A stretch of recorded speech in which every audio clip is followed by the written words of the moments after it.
नमस्कार दोस्तों, आज है 9 सितंबर 2025। चलिए शुरू करते हैं आज के मुख्य समाचार में शेयर मार्केट से जुड़ी महत्वपूर्ण खबरें। भारतीय शेयर बाजार आज अपनी शुरुआती बढ़त गंवाने के बाद लगभग सपाट बंद हुआ। कारोबार के अंत में बीएसई सेंसेक्स 76.54 अंक या 0.09% बढ़कर 80,787.30 के स्तर पर बंद हुआ, जबकि एनएसई निफ्टी 50 32.15 अंक या 0.13% बढ़कर 24,773.15 पर बंद हुआ।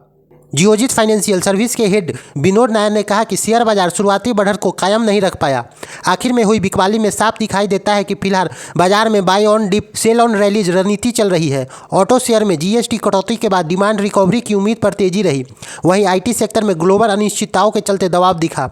विदेशी निवेशकों की लगातार बिकवाली से मार्केट का सेंटीमेंट कमजोर हुआ है। इसके चलते सेंसेक्स दिन में हाई से करीब 400 अंक टूट गया। व्यापक बाजार में बीएसई मिड कैप 0.33% ऊपर रहा, जबकि स्मॉल कैप इंडेक्स 0.30% बढ़कर बंद हुआ। सेक्टोरियल मोर्चे पर ऑटो इंडेक्स में 3% की तेजी आई। Oil and gas, PSU, bank metal में 0.5% की वृद्धि हुई, जबकि आईटी इंडेक्स में 0.5% की गिरावट देखी गई। Tata Motors, JSW Steel, Eicher Motors, Mahindra and Mahindra, Bajaj Auto Nifty के टॉप गेनर रहे, जबकि Trent, SBI Life Insurance, Asian Paint, IndusInd Bank और टेक महिंद्रा में गिरावट दर्ज की गई। रेलिंगर ब्रोकिंग लिमिटेड के रिसर्चर हेड अजीत मिश्रा ने कहा कि शेयर बाजार में मजबूती खींचातान तब तक खत्म नहीं होगी जब तक निफ्टी 25,000 के ऊपर निर्णायक रूप से ब्रेकआउट नहीं करता। नीचे की ओर 24,400 से 24,600 का दायरा मजबूत सपोर्ट रहेगा। ट्रेडर्स को बैंकिंग और आईटी पर नजर रखनी चाहिए। वहीं दूसरे सेक्टर में रोटेशन तेजी के मौके भी बना रहा है। आज एफआईआई ने 7,857.41 करोड़ रुपए की खरीदारी की और 10,079.73 करोड़ रुपए की बिकवाली की। वहीं दूसरी ओर घरेलू संस्थागत निवेशक डीआईआई ने 10,769.85 करोड़ रुपए की खरीदारी की और 7,882.63 करोड़ रुपए की बिकवाली की।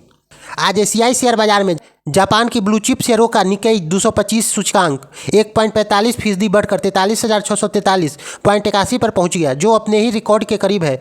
टॉपिक्स इंडेक्स में 1.3% की तेजी रही, जो 3,146.58 पर पहुंच गया। चीन की संघाई कंपोजिट सूचकांक 0.38% बढ़कर 3,812.51 पर बंद हुआ। हांगकांग की हैंसेंग इंडेक्स 0.85% की बढ़त के साथ 25,633.91 के स्तर पर बंद हुआ। आज कमोडिटी मार्केट में 24 कैरेट सोने का भाव 200 रुपये गिरकर 1,07,670 रुपये प्रति 10 ग्राम पर पहुंच गया और चांदी भी दबाव में रही और 1,000 रुपये टूटकर 1,26,000 रुपये प्रति किलो पर आ गया। करेंसी मार्केट में आज भारतीय रुपये सोमवार को डॉलर के मुकाबले 0.19% गिरकर 87.99 रुपये प्रति डॉलर पे बंद हुआ। पूरे बाजार की नज़र 12 सितंबर को होने वाली सेबी बोर्ड की बैठक पर है। सूत्रों के मुताबिक सेबी ने इस बैठक में कई बड़े फैसले ले सकती है। सेबी की बोर्ड में ईज ऑफ डूइंग बिजनेस को बढ़ावा देने पर फोकस होगा। बड़े आईपीओ में कम हिस्सेदारी बेचने पर छूट मिल सकती है। आईपीओ में एंकर निवेशकों की हिस्सेदारी बढ़ सकती है। रिट्स और इन्विट आईटीज के इक्विटी का दर्जा देने के मुद्दे पर भी बोर्ड में चर्चा हो सकती है। इस बैठक में एक्सचेंजों सहित सभी एमआईआई में कॉर्पोरेट गवर्निंग मजबूत करने के नियम पर भी फैसला हो सकता है। इसके अलावा एक्रीडेटेड इन्वेस्टर के लिए खास नई एआईएफ स्कीम को भी मंजूरी मिलने की संभावना है। फिजिक्स वाला आईपीओ। वेस्टब्रिज कैपिटल के निवेश वाली एडटेक कंपनी फिजिक्स वाला ने अपना आईपीओ के लिए सेबी के पास डीआरएचपी दाखिल किया है। कंपनी अपने आईपीओ के माध्यम से 3,820 करोड़ रुपए जुटाने की योजना में है, जिसके लिए 6 सितंबर को यह फाइलिंग की थी। सेबी ने इस साल जुलाई में कंपनी के confidential pre filing draft red hearing prospectus को मंजूरी दी थी। जानकारी के मुताबिक फिजिक्स वाला ने इस आईपीओ के जरिए 3,100 करोड़ नए शेयर जारी करके जुटाने का प्रस्ताव दिया है। वहीं प्रमोटर अलख पांडे और Prateek Boob offer for sale के जरिए 720 करोड़ के शेयर बेचेंगे। Flexible office space provider Dev Accelerator का 143 करोड़ का आईपीओ आ रहा है। कंपनी ने प्राइस बैंड 76 से 61 रुपये प्रति शेयर तय किया है। इसका जीएमपी 11 रुपये है, जिससे 18.03 के संभावित लिस्टिंग फायदे का अनुमान लगाया जा रहा है। इसका सब्सक्रिप्शन भी 10 से 12 सितंबर तक जारी रहेगा।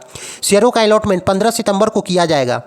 श्रृंगार हाउस ऑफ मंगलसूत्रा आईपीओ की जीएमपी। ज्वेलरी कंपनी श्रृंगार हाउस ऑफ मंगलसूत्रा का 401 करोड़ का आईपीओ आ रहा है। इसके लिए कंपनी ने प्रति शेयर 155 से 165 रुपये का प्राइस बैंड तय किया है। ग्रे मार्केट में इसके शेयर 24 रुपये के प्रीमियम पर चल रहे हैं, जो लिस्टिंग पर 14.55 तक के फायदे देने के संकेत है। यह आईपीओ सब्सक्रिप्शन के लिए 10 से 12 सितंबर तक खुला रहेगा और शेयरों की लिस्टिंग 17 सितंबर को होगी।